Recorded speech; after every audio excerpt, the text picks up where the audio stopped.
hari umukuru yigeze uvuga ngo arabangamiwe hari muri kahise hanyuma arazana ari komiseri mukuru ajeje bw'umugambwe urumva ujeje bw'umugambwe ujejwe n'umutekano w'umugambwe umyabanga arambwira yari umukuru arambwira ngo mbega ngo mimi ngo kabisa ngo na matatizo nehe bwira mzee uje ngo meriwe nabi wewe ngo umutekano wanje ntukwiye wewe ufise abaparakomande ufise abasoda umutekano wawe ntukwiye ngo reka ngo jendaje kutakwiye ndamaza none kufise abasoda nimba umutekano udakwiye umunyagihugu nawe atagira n'umwe nawe amerewe gute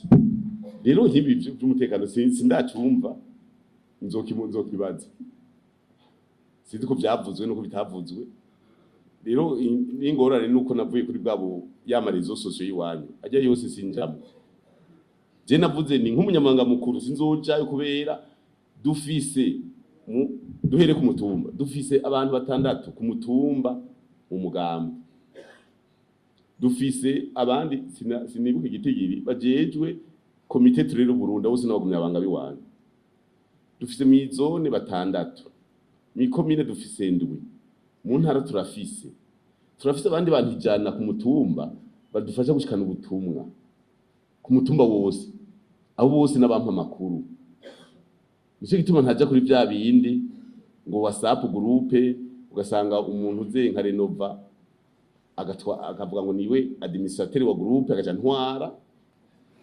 nanye kaca namutwara tugatwarana bivanye n'ico dukeneye ibyo byose nabihebye mugabo tuzobaza mugaco ndi coco muri iki gihugu cy'u Burundi kuri uyu munsi w'igeno rya kabiri ukwezi kwa mbere 2026 nta muri numwe ageramiwe muri iki gihugu ca nterushatse ndayishimiye nta numwe ageramiwe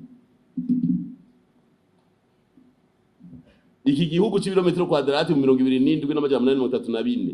imiliyoni 13 z'abene gihugu nta numwe ageramiwe